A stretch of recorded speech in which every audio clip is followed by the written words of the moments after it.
Let's see. Let's make sure that we are recording. I turn my mic up, and everybody should be able to see me. Looks like we've got lots of good questions that pour in via the chat, so this is going to be awesome. Now, welcome to my life, because I'm going to my kitchen, get a drink, walk around with my computer. I just finished a workout. I didn't get a chance to grab some water, so it's life. Hey, Jessica, say hi. What are you making? Okay, so you got to tell people what these are. The macaroons. Macaroons. There we go. By the way, let me pull up the chat just to make sure you guys can hear me. There's a multivitamin. We're doing a multivitamin FAQ today. I just have to remember where my chat box is. Okay, I think it's in there. I'm going to assume that you guys can hear me because it's saying everybody can see me. Let's see, producer settings. Weird. For some reason, Spreecast must have changed its layout in like the past month since I did my last Spreecast because I'm not seeing. Whoa, that went full screen. Hello. I'm not seeing my chat box here. Let's see.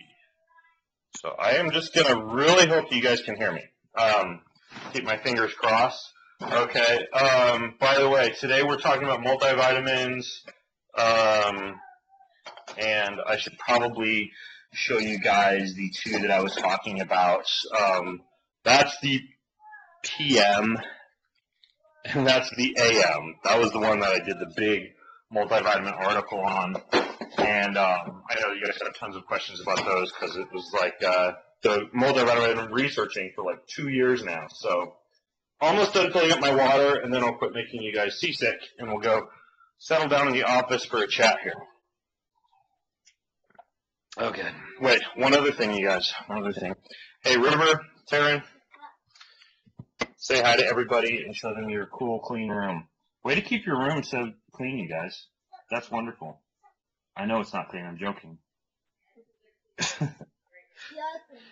They're cleaning it. Okay.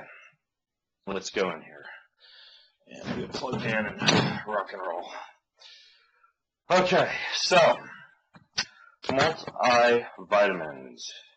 Here we go. Hopefully no one's too seasick. Plug in my computer. All right, we've got a lot of questions that came in. If you have a question as we go here, then you can leave it. I have plenty of questions that it looks like I need to ask already, so I'm going to jump into the first questions that I've been getting, and then we'll kind of go from there, and we're going to just get through as much as we can when it comes to multivitamins and your questions about multivitamins.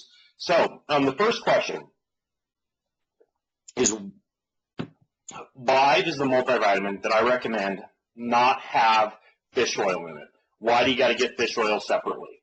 Well, in my research on multivitamins, what I found was that in a vitamin-mineral blend, meaning a multivitamin that has both vitamins as well as minerals like magnesium, sodium, and potassium and all that stuff, you actually can't include oil in the formula because what happens is the actual nutrient part is mixed in a dry capsule, and you can't mix that in an oil-based environment and expect the dry components of that capsule to maintain their efficacy. So what you would actually have to put into that capsule would displace a large amount of both the oil and the nutrients. So we're talking about having to either take a ton of capsules or else take a multivitamin in a fewer number of capsules, like the one that I'm recommending now is 3 in the morning and 3 in the evening, and then you just take a fish oil separately. And there's a few different ways to skin that cat as far as fish oil. Yes, the multivitamin that I recommend, this new one from Thorn FX, that company also makes a fish oil. They make a really good blend of what's called EPA and DHA. They have one that's drinkable that my kids are using now. They also have one in a soft gel that I'm taking now, and I just take that at the same time as my morning multivitamin. Okay, so that's the reason that you can't mix oils in with a dry, like powdered multivitamin formula and expect it to retain its efficacy. You just can't do that unless you're just swallowing a ton of capsules. So another question that I get is this whole question of anti-competitive technology, meaning that basically there's this idea that some nutrient interaction occurs, and there's like this nutrient competition between amino acids and between minerals and between vitamins. Now, the idea here is that when we're looking at competitive absorption, I'm going to try not to get too rocket sciencey and too nerdy here, but most of the studies that are done on what's called competitive absorption of the components in a multivitamin, they look at what's called an AUC, or an area under the curve for absorption, when the minerals are given together in a single meal or in a big dose. And so the idea, for example, is that if you take iron and you take calcium at the same time, the dose of calcium will actually reduce the absorption of the iron by a huge amount, like by 50 or 60%. And so you'll get some companies that develop this, what's called like an anti-competitive technology, or a technology where the nutrients in the vitamins don't interact in that competitive way, and they're saying that it gets rid of that competitive that competition between things like minerals and like iron and minerals like calcium. So the problem is that's not really how real life works. So in real life, we eat every day. So if we're giving people a multivitamin that they're taking daily, what happens is that in real life, inside the gut, after about 2 or 3 days of using a multivitamin complex, absorption seems to kind of catch up. In other words, if you don't just look at one shot of a multivitamin, but you look at average absorption over several days in a row, it tends to be normalized, and people absorb just as much as if they were carefully separating each of these nutrients in a multivitamin into its separate components. Now, this is something that I originally didn't really understand, and I was recommending to take, all of these different nutrients at different times throughout the day and making it really complex. But it's kind of like it's kind of like your total amount of macronutrients by the end of the day, like carbs and proteins and fats. As long as you've eaten them all by the end of the day, you're generally going to get pretty good absorption.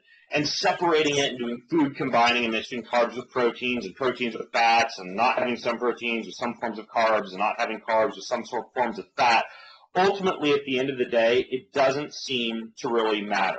Basically, what happens is that passive absorption kind of catches up and evens the score. Now, there's a few medical conditions like severe mineral deficiencies where that might not be the issue, but for the average person, you can take all your nutrients at once, and as long as you're doing that on a daily basis with a good nutrient-dense diet, you're going to be okay.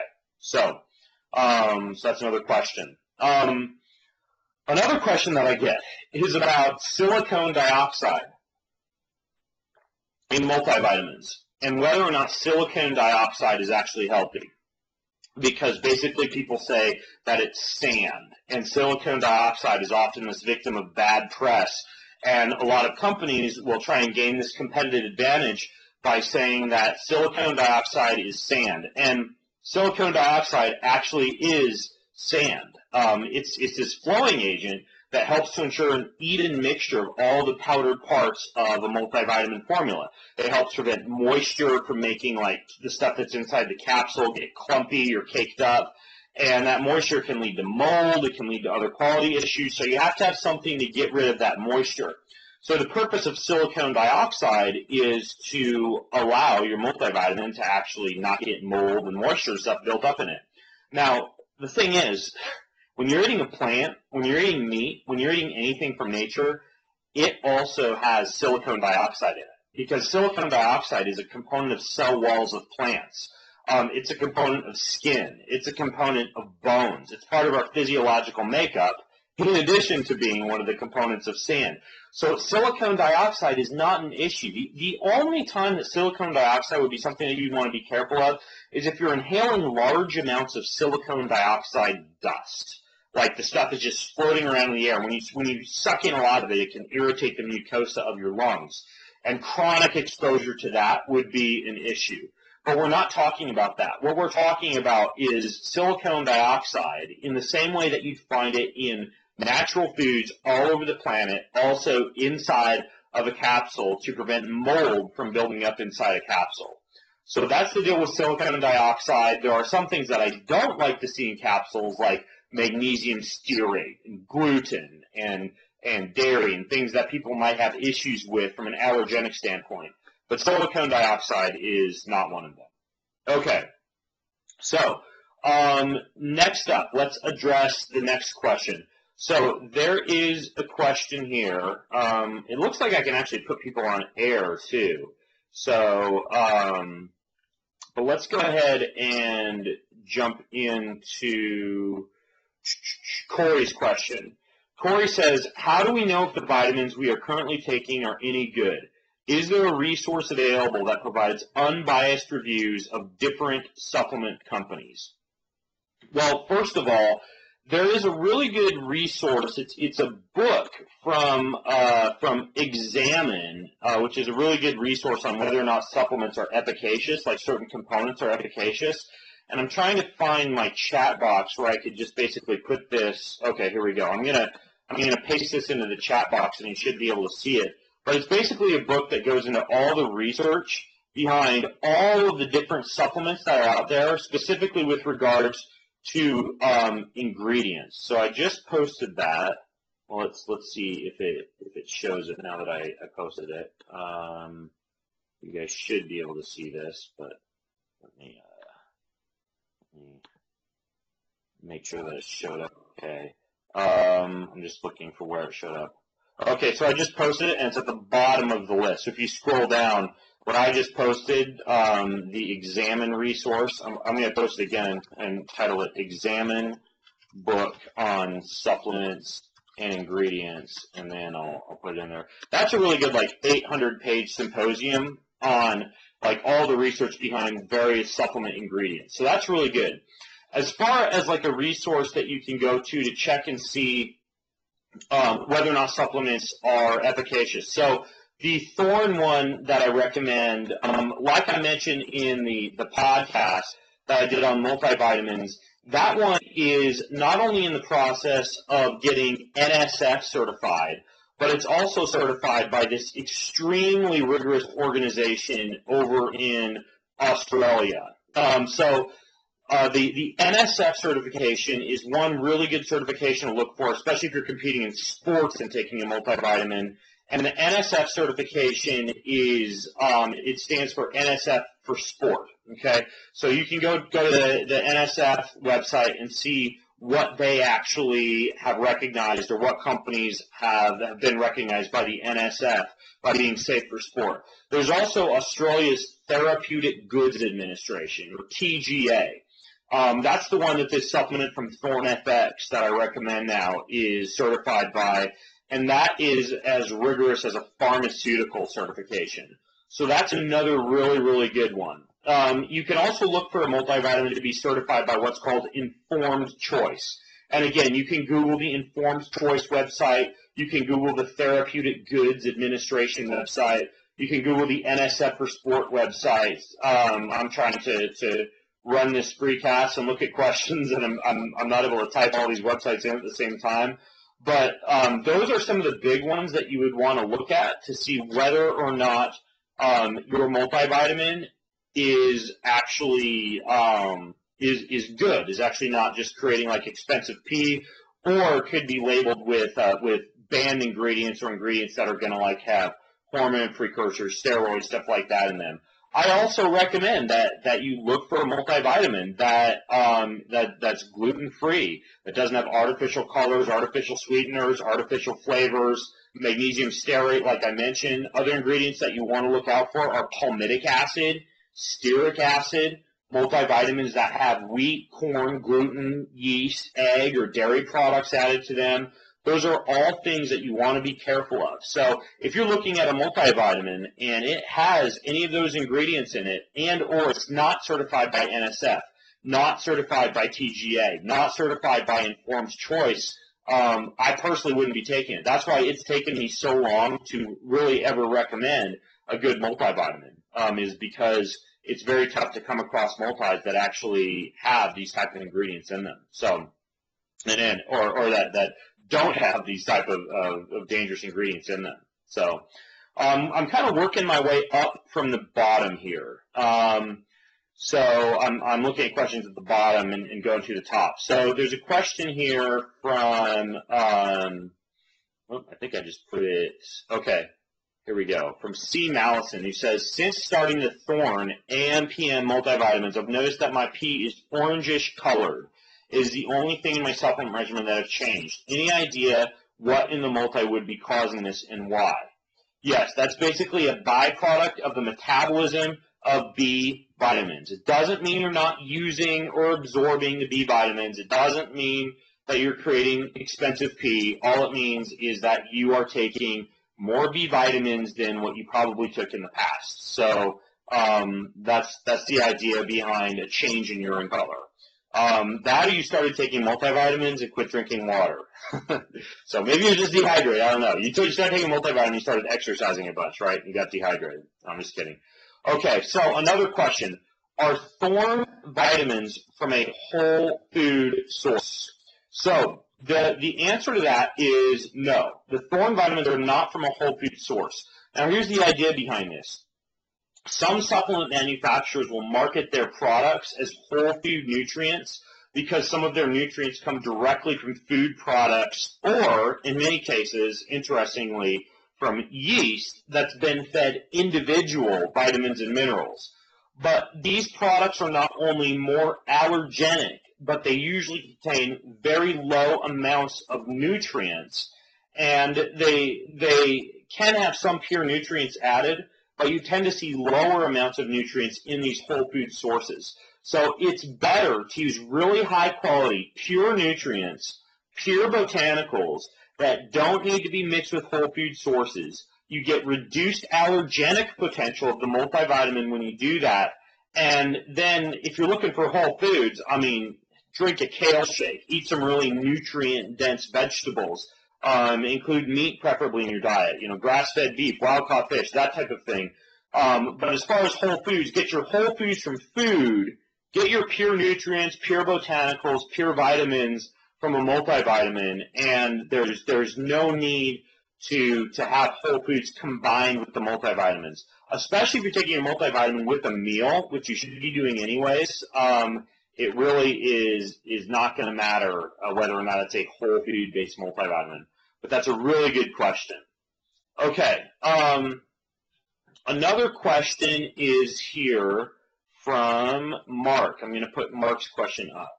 And Mark says, hi, I currently take acetyl L-carnitine, alpha-lipoic acid, and ubiquinol/PQQ combos for mitochondrial/energy benefits. Is this overkill? So those are all some pretty potent antioxidants. Now, those antioxidants are going to be, let's put it this way, if you were to put all of those into a multivitamin, you'd have a pretty expensive multivitamin, and you may even have a multivitamin that gets a little bit overkill in terms of the amount of antioxidants that you have added to it. Because here's the deal. Remember, if you're loading with very, very high dose antioxidants every single day, then what happens is you can actually blunt your hormetic response to exercise, which you actually don't want to completely shut down. It's why, for example, I only do high-dose vitamin C when I'm doing a ton of travel or when I'm really beat up or when my immune system is taking a hit. I only do high-dose antioxidants when I'm swimming in heavily chlorinated pools, when I'm exercising in polluted areas, or when I'm going out and doing like a really killer workout, in which case I will give my body those extra antioxidants to help it out. But I would recommend, especially if you're doing a multi every day, what you should be doing to support that natural, active lifestyle and to get what you're not getting from our modern food, you take the antioxidants on days where you're really, really beating yourself up. Now, the cool thing is that the antioxidants that you just described, like the PQQ, the mitochondrial support, the ubiquinol, the acetyl L-carnitine, the alpha-lipoic acid, all of those are really, really good antioxidants. Like those are research-proven antioxidants that are going to help you if you are beating up your body really hard. I just noticed the sunshine is kind of really coming in my window here. There we go. If you're beating up your body really, really hard. But on an average day, you shouldn't necessarily be dumping those really potent compounds into your body because you want your body to be able to naturally produce endogenous antioxidants, and you don't want to shut down antioxidants every single day. So you can overdo it with antioxidants. You can overdo it with vitamin C. Like, for example, I think they have another question here about vitamin C. Let me see. I thought I saw one on here. Let's check. Yeah, okay. Vic had a question about vitamin C. Vic says the AM/PM complex has a significant amount of vitamin C. What about research showing decreased adaptation to exercise and less fat loss in people who take vitamin C? Again, this is my point. Those people were not exercising very hard. They were doing like a 60-minute aerobic bike ride a few times a week and a few very short high-intensity intervals here and there. Okay, in my opinion, that amount of exercise does not necessarily put you in a situation where you need a bunch of extra vitamin C. Now, what we're talking about are doses of vitamin C that are way in excess and approaching that 800, 900, 1,000 milligram plus mark. Now, don't get me wrong. There are days where I will take 5,000 plus milligrams of vitamin C. Like, for example, I flew back from New York the other day. I did a hard, really hard, like 2-hour workout, flew back, crossed multiple time zones, landed, was super short on sleep. I knew my immune system needed help. I knew I needed that extra antioxidant. I knew I was loaded with free radicals, so I took high-dose vitamin C. But I wouldn't do that every single day. And if you look at something like the Thorne multivitamin, you've got your AM complex that has 250 milligrams of vitamin C.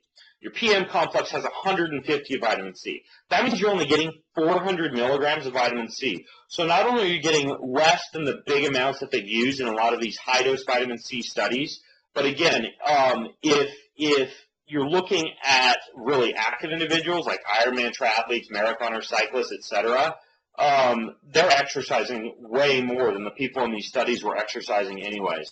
So I'm not concerned at all about 400 milligrams a day of vitamin C, and in many cases, if I've really beat up my body, I'll take more than that.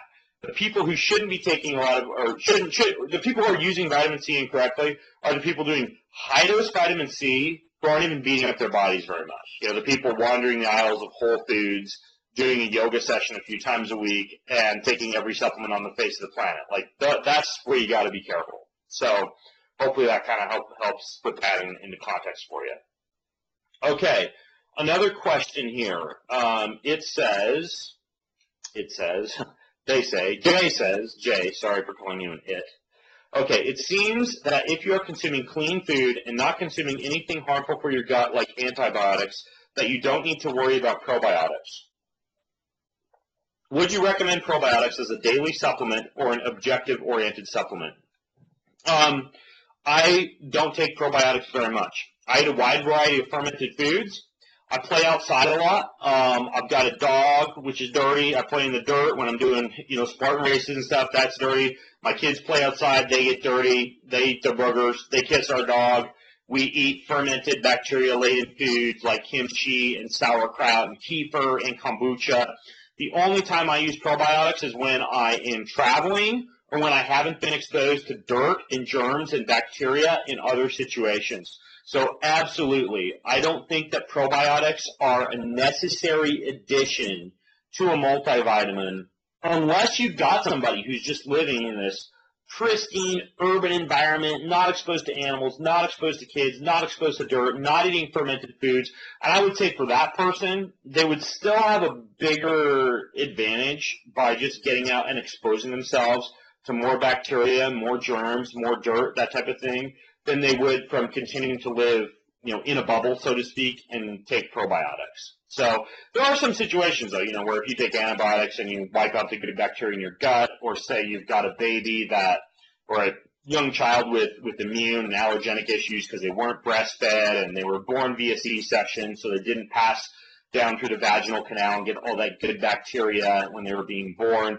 There are situations like that where even if that kid's eating fermented foods, maybe a good therapeutic grade probiotic for a little while will help. Maybe in a case of someone who's been on antibiotics who is introducing a bunch of fermented foods, for that person, still introducing for a little while, a good probiotic would help. But a probiotic is definitely not a daily and definitely not an addition that I think is necessary for a multivitamin.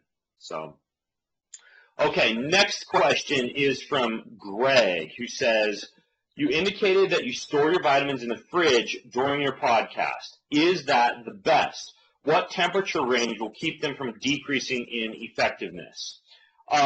Greg, anything that has herbs in it, I keep in a cold, dark place or a cool, dark place, or I keep in the fridge. Now, a lot of times we travel in the summer, and I'll turn off the AC, the house will warm up when I'm gone, and I don't trust myself to remember to go into my pantry and take any vitamins or supplements that have herbs in them and put them in the refrigerator so they don't get all hot.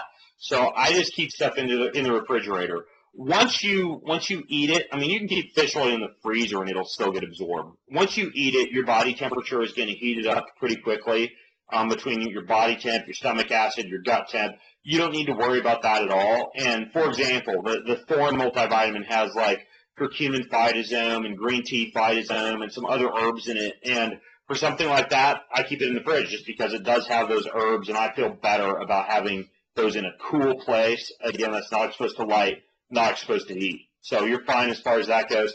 If you're really concerned, you could take your 3 capsules for the morning for example. You could set them out on the counter, and you could take them an hour later if you want to let them get to room temp or whatever. But it's not that big of a deal. So it's a good question though. All right, another question here. What are your thoughts on cordyceps, and is it good to stack with something like Thorne FX Elevate? Well, that's a great question. So first of all, Thorne FX makes this product called Elevate, and these are like drinkable adaptogens. So adaptogens are they're like the type of things that folks who guide people up Mount Everest use. Like the Sherpas use them. It's like rhodiola that's used in Tibetan medicine to increase adrenal activation of lung tissue and the circulatory system. It's used as basically a tonic for increased energy. This is kind of cool. The Vikings use rhodiola for allowing for better energy, better mental endurance, reduced stress. There's some other things that are in the Thorne Elevate product, like the green tea extracts. It's got some mushrooms in there. I don't think it's any secret that I sometimes take this adaptogenic herb called tea and chi, and that's got rhodiola and ashwagandha in it. Like, I'm a big fan of adaptogens. Now, you asked about this one called cordyceps. If you're going to compete at altitude or if you're competing in endurance exercise, cordyceps is a cool adaptogen. If you were using something like the Thorne FX Elevate product, for example, or you were using something like tea and chi, Chinese adaptogenic herbs, you wouldn't necessarily have to throw in a bunch of extra cordyceps. You're going to cover most of your bases with some of these other adaptogens. I don't think it's necessary. You could use yourself as an N=1 and kind of see if you get better workouts by throwing cordyceps on top of all this other stuff. But I'm all about simplicity, and that's the reason that I kind of started to recommend this multi in the first place. This Thorne FX multi is because I want to replace a lot of these other supplements that I'm currently taking, and so I don't think that you're going to get a bunch of extra benefit by throwing cordyceps into the mix. The way that I would use the Thorne FX Elevate, if you're going to use that, is take the AM multivitamin, take the PM, and then throw in the Elevate, like before you're going to do a killer workout or before a race, or maybe if you're going to altitude and that type of thing. And even that, I wouldn't use it as a daily. I would use it before like your killer workouts. But that's a great question. Okay. Can you talk to multivitamin supplements for children, says Jason? Are there significant benefits to growth and development? So I'm a big fan, especially for kids, of a really nutrient-dense diet, and then at least some really good form of EPA DHA. So our kids do a lot of walnuts. Our kids do a fish oil. Currently, our kids take a liquid multivitamin that is not made by Thorne FX, because Thorne FX currently, even though they're working on it, doesn't have a children's multivitamin. And the adult version of their multivitamin, some of the things in that, like curcumin, green tea extract, some of the herbs, like those haven't necessarily been tested in babies or really young kids. So in a situation like that, I say better to play it on the safe side and better to go with something like, I can tell you our kids take like the Peter Gillen's Natural Calm liquid multivitamin. And now I'm phasing them off of that, just giving them the liquid EPA DHA from Thorne, which is just liquid fish oil, and then giving them a really nutrient-dense diet. And then once Thorne introduces its kids' multivitamin, I'll start giving them that. And that should be pretty soon. But right now, I wouldn't take the adult multivitamin and give it to kids. Because of the herbal component, I would be careful with that. I would give your kids some fish oil. If you want to add in a multivitamin to kind of fill in the gap until Thorne comes out with its multivitamin, you could use like the Peter Gillen Kids Calm Multi is what it's called. It's a liquid multivitamin. Kids love the taste, and that one's really good. And it is good for growth. It is good for development, especially brain development. Your children are eating the same type of, in many cases, mineral and nutrient-void vegetables and fruits that you're eating. Sorry, I'm distracted for a second. Someone's weed eating outside my window. But a lot of the things that I talked about in my multivitamin article about exposure to toxins, exposure to pollutants, exposure to heavy metals, nutrient-void fruits, vegetables, animals that have been fed grains in many cases, or animals with meat that's not very nutrient-dense. All these issues add up to account for the fact that, yeah, I think everybody needs to fill in the holes here and there unless they're living on some pristine mountaintop in the Himalayas, and that includes kids. So, yeah, I'm a fan, but I wouldn't use, for example, the Thorne AM/PM with kids. And like, I would use it with adolescents, teens, high schoolers, like, oh, that's fine. But, like, for kids and toddlers and babies, I would just be careful, especially with the herbal component. Again, just because, even if it is okay, I'd say if there's a lack of studies that have proven it to be okay, these are kids. I say play on the safe side. So, all right, the next question is how to reach the adequate high-charge athlete daily magnesium intake from Jasmel. So, Jasmel, it is true that many athletes are deficient in magnesium, which is important for over like 300 different enzymatic reactions.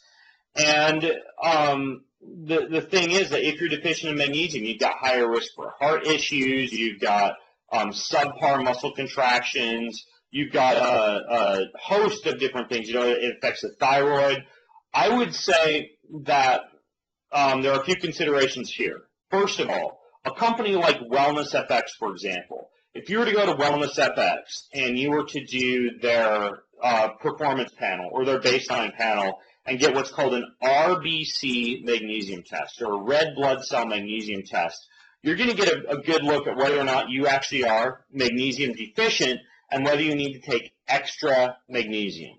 Okay, so that's important. That's consideration number one. Is I would recommend you test first. Consideration number two is that the form of minerals that are in the Thorne multivitamin are chelated, and that means they are highly absorbable.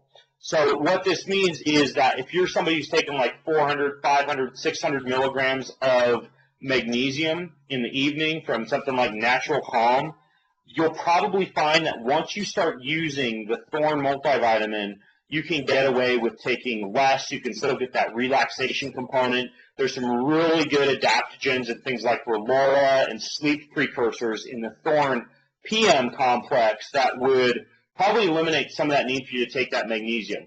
What I've been doing is I take the Thorne AM, I take the Thorne PM, I quit using magnesium as a supplement, but I still use magnesium oil on specific muscles after I worked out. Like I just finished a workout and I put topical transdermal magnesium on the muscles that I work. So I'm getting some absorbable magnesium at the localized muscle level, and that's a really good way to go. So I'm getting that plus the thorn, and I cover my needs. Like, I quit taking magnesium. I tested my RBC magnesium, and it actually went slightly up after I started taking the thorn multivitamins. So you're fine as far as that goes, but test if you want to double check and make sure. Okay, let's see. I'm going to look for somebody who hasn't had a question answered yet. Okay, so Ben Morris says, can you talk about your experience of powder versus pill multivitamins? It seems that pills usually have fillers. Yes, pills usually have fillers, but the big one that you want to be careful with, Ben, are tablets. So the reason that you want to be careful of tablets is because tablets are pressed together really hard. They can get very hard to digest because they have all these binders that keep them together.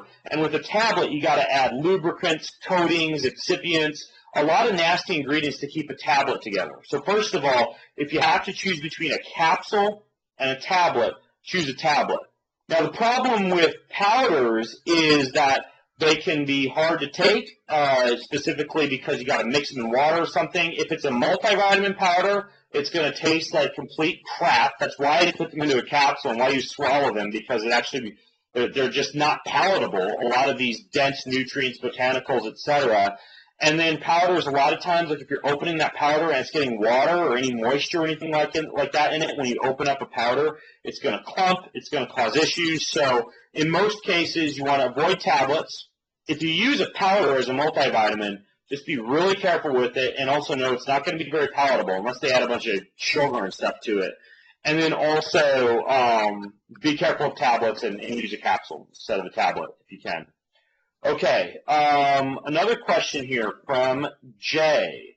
Jay says, the AM supplements, and he's referring to the Thorn FX AM multivitamin, it says it's supposed to be taken with food to avoid a stomachache. And that is true. You'll get nauseous if you take multivitamins in the absence of food, so I do recommend you take them with food. Now, he says, I typically just have bulletproof coffee in the morning. Would that be enough, or would I need to consume something with more substance, like a fat green shake with protein? Jay, I have taken the Thorn multivitamin with bulletproof coffee, and I've taken it with a couple different variations of bulletproof coffee.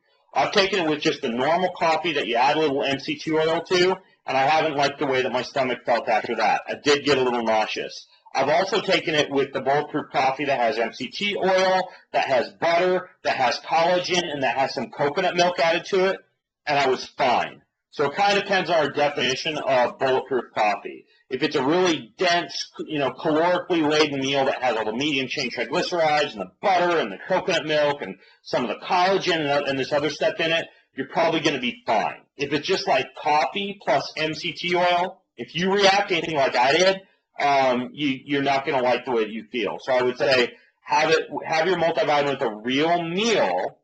And if you get up and you're doing a fasted workout, just get up, do your workout fasted and everything, and then take the multivitamin with your next meal. The nutrients and the vitamins and the botanicals that you get from that morning multi will be what you use for the next day's workout.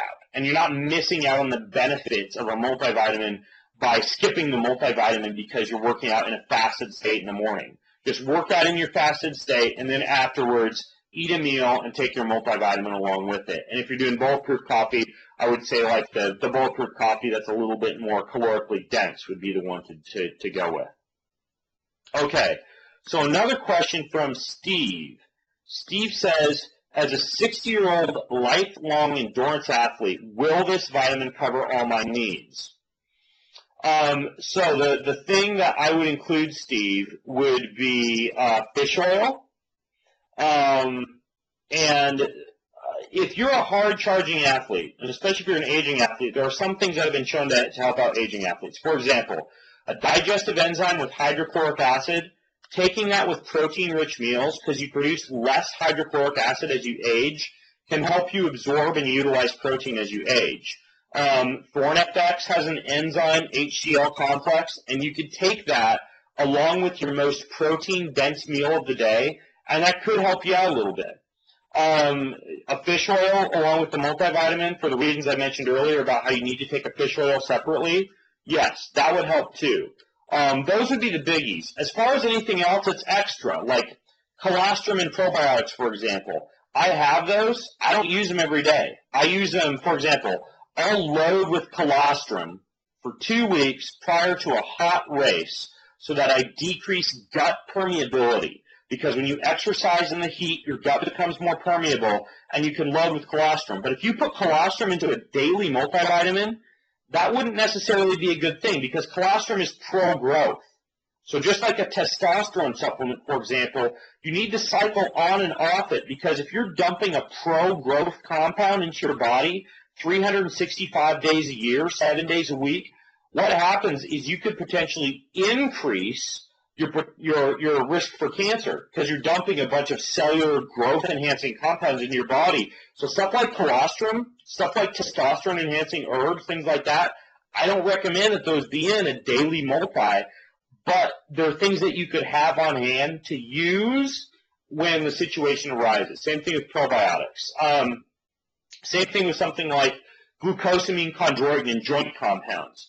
You'd use something like that after you'd done a really hard race, or if you'd like sprained your ankle, or you've gotten a stress fracture or something like that.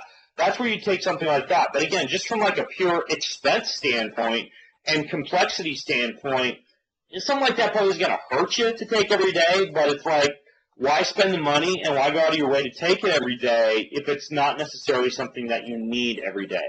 So a fish oil and a multi are going to cover all your bases, and then you use the other stuff when the need arises. So hopefully that helps out a little bit. I mean, like I'm interviewing an anti-aging guy on my podcast this Thursday, and I'll release it next week, and I happen to know for a fact the dude takes like 30 different supplements. And he thinks he's going to live to be like 150 years old. Maybe he's onto something, but I'm about simplicity. Like it's the same reason that in the next house that I move into, there's going to be no Bluetooth. There's going to be no Wi-Fi. There's going to be one tiny TV. It's a small house that's basically built out of reclaimed wood from an old barn. Like it's super simple because I think that there's some happiness to simplicity, and that's the way I live my life. I say the simpler we can keep things, the better. If we're covering our bases with something like a multi and a fish oil, and then occasionally when we need to fill in the gaps with other stuff, we do that, boom. I think that's a beautiful, simple scenario. So that's my thoughts on that. Okay, a question here from Jay about krill oil. How does the Thorn FX omega-3 supplement compare to krill oil? So fish oil versus krill oil. Here's the deal. Krill oil is slightly more absorbable than fish oil. It's got a little bit more EPA and DHA in it. It gets converted into usable compounds in your body a little bit easier. However, we're talking about a multitude of slightly easier. And we're talking about a cost factor that is 5 to 10 times more expensive. I say take a little bit extra fish oil and save your money from having to spend a bunch of money on krill oil.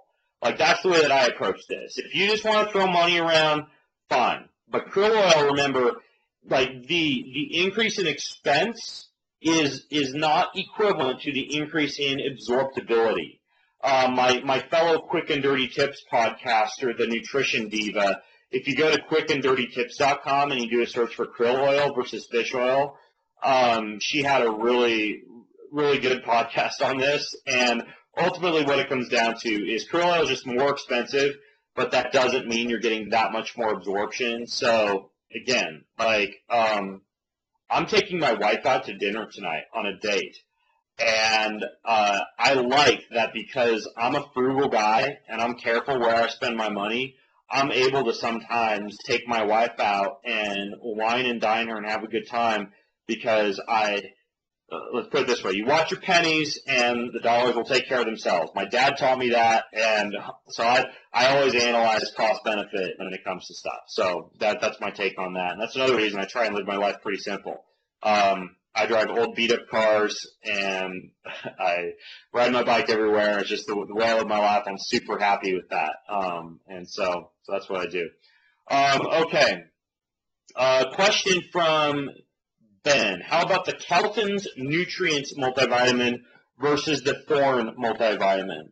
So this is a question that I've gotten a lot. First of all, earlier I talked about the anti-competition technology. That's something that the Keltons talk about in their nutrients products. So first of all, Mira and Jason Kelton are freaking awesome. I had dinner with them the other night. They're really cool people. I'm well aware that their multivitamin competes with the Thorn FX multivitamin. And I'm well aware that one of their, they've got two kind of standout components that position them separately than the Thorn FX multivitamin. The first one is their anti-competition technology. And I think I already addressed that in a pretty straightforward manner, and that is that if you're taking a multivitamin every day, ultimately what it comes down to is that anti-competition technology doesn't really matter, and competitive absorption is only something that is really something you need to take into account if it's like a one time a day, one shot scenario type of thing, like taking your iron with your calcium. But ultimately, it's not something that I think is necessary if you're taking a multivitamin every day and eating a nutrient-dense diet. Now, the other thing that the nutrients multivitamin has, for example, they've got higher amounts of calcium and higher amounts of magnesium. And they're able to do this for two reasons. They're using a powder, okay, so it's a powder, not a capsule. They're also using, this is just the way it is, they're using cheap forms of the minerals, using a calcium citrate and a calcium carbonate. And so these forms are not as absorbable as the chelates in the Thorn FX formula, which is a more absorbable mineral. So the Kelton formula has more calcium and magnesium in it, but unfortunately it's less well absorbed than the Thorn FX brand. They've got more what's called choline in it. So they've got 425 milligrams of choline, which is a nice brain nutrient, versus 150 milligrams of choline in the Thorn complex. Now, I don't know how much of an advantage that really is, because if you count what's called the phosphatidylcholine that's supplied by the phytosomes, the curcumin phytosomes and the green tea phytosomes in the Thorn FX multi, it probably comes out to pretty much a wash when it comes to the choline in the nutrients versus the choline in the Thorn FX.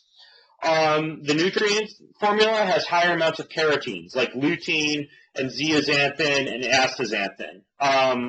And that is actually better than the Thorn FX multivitamin, in my opinion. And that's one of the reasons that I am on the Thorn FX board of advisors, is there are little things here and there that I would like to see even added to make this thing even better. And I love astaxanthin and would like to see that added in as like an anti-aging component. They've got a bunch of antioxidants in there. And I already talked about antioxidants, how I'm careful to separate those from a multivitamin because I don't want to blunt the hormetic response to exercise. I don't think that high-dose antioxidants every day are a good thing, and there are many studies that back that up, that high-dose antioxidants, high-dose vitamin C, taken every single day is something that may actually hold you back in terms of getting your exercise gains. So, you know, I'm not convinced that that's going to be great. And when you look at these ingredients, they look really good added to a formula, but when you look at how much of those ingredients are in the nutrients formula, it's not that many anyway. For example, 10 milligrams of coenzyme Q10 in a dry powder form, that's kind of a pretty marginal nutritional value. You know, and again, like 10 micrograms of vanadium, you have to get way higher levels of vanadium in order for that to have any type of therapeutic value. The silicone, you know, they're labeling that as a nutrient, but really it's just, you know, I talked about silicone earlier. It's more of kind of like a filler, a safe filler, but it's a filler. So, and the L-carnitine in their multi is not that high, you know, kind of similar to like the CoQ10. You have to have higher amounts for it to really give you much effect. So I say, find yourself a really good high-dose antioxidant. Like I like Life Shots, I like TNG, I like stuff like that, and put that into your body in cases where you're really on days where you're beating yourself up a ton. So that's where I would be careful. The other issue with the nutrients multivitamin is it has no copper. And the multivitamin from Thorne has copper to balance out copper and zinc. And that's really important to minimize the risk of a copper deficiency that can occur when you have copper. When you have zinc in a supplement without copper, it can cause a copper deficiency, basically. So that's another kind of little issue that I have with that particular multivitamin. So again, they're great folks, the Keltons, but I would say that I would rank the Thorne FX higher for some of the reasons that I just mentioned, in addition to having higher amounts of 5-methyl tetrahydrofolate, which is a really important component of folic acid, a really important absorbable form of folic acid, higher amounts of bioavailable vitamin B12, higher amounts of a really absorbable form of curcumin, and then also this Relora complex, which helps to balance your stress hormones and helps to relax you at night. So hopefully that really helps you compare the two. Okay, I've got time for a couple more questions here. So let's look at this question from Jay, who says, which Wellness FX testing package would you recommend for us to start measuring our levels of vitamins, minerals, and omega-3 to omega-6 fatty acid ratio to determine if we need more or less of a particular nutrient? Jay, pretty quick answer to that one. It would be the Wellness FX Premium package. Okay, the Wellness FX Premium package would be the one that you'd want for that. It's going to measure all those. It's expensive, but you only need to do it like once a year. That's about how often I do that one. Okay, a few other questions here. Can you overdose in vitamin C, says Jasmel. Yes, Jasmel, you can overdose in vitamin C. That's why I recommend having vitamin C in the presence of adequate amounts of vitamin A, as well as adequate amounts of very absorbable forms of vitamin K. So if you look at a multivitamin and it doesn't have vitamin A in it in a bioavailable form, and it doesn't have adequate amounts of a full spectrum of vitamin K2 in it, then vitamin D is definitely something you can overdose on. There's a U-shaped curve in terms of the benefits of blood levels of vitamin D, and it falls at about 40 to 80. So once you get above 80 for your blood levels of vitamin D in terms of nanograms per deciliter, it's not necessarily better. And I'm a fan of somewhere in the range of about 1,000 to 2,000 milligrams or so of vitamin D on a daily basis. If you look at something like the Thorne FX, they've got 2,000 international units of vitamin D in the morning. They've got like 500 in the evening. They've got it balanced out with beta-carotene and palmitate forms of vitamin A, vitamin K1 and vitamin K2, and so that would be just fine. But yes, you can overdose on vitamin D. I definitely wouldn't be exceeding anything like close to the 5,000, 10,000 international units that a lot of folks are doing these days, especially in the absence of vitamin A and vitamin K. So, all right, let's go ahead and go with one more question. Let's see what we have here. Here's a good one. Thorne FX AM/PM versus Living Fuel Super Greens.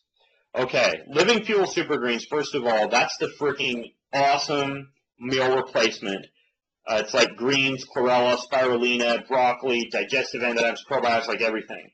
I do not step onto an airplane or travel without the stuff, period, okay? But it's a meal replacement. It's calories. To me, that falls into a completely different spectrum than a multivitamin. So when you look at a lot of these greens powders, greens formulas, highly alkalinic meal replacement powders, stuff like that, they're really good. I like to do like kale shakes and spinach and broccoli and stuff like that, like in their real vegetable form when I'm at home. But when I travel, not only do I travel with, for example, the Thorne AM and Thorne PM complex now, but I travel with a Ziploc bag full of the Living Fuel Super Greens. And I put extra stuff in there. Like I dump a bunch of raw almonds in there and some coconut flakes. I put whatever, a dark chocolate or dark cacao nibs in there. I put some added cinnamon. I put some added sea salt in there. I shake it all up. And then when I'm going through the airport, I'll walk up to Starbucks and I'll ask them for a glass of water. And I'll dump that Super Greens into that water. And that's my meal. And sometimes I'll have that 3 times a day when I'm traveling. But it's way different than a multivitamin, right? If I were taking a multivitamin 3 times a day, I'd be starved by the end of the day.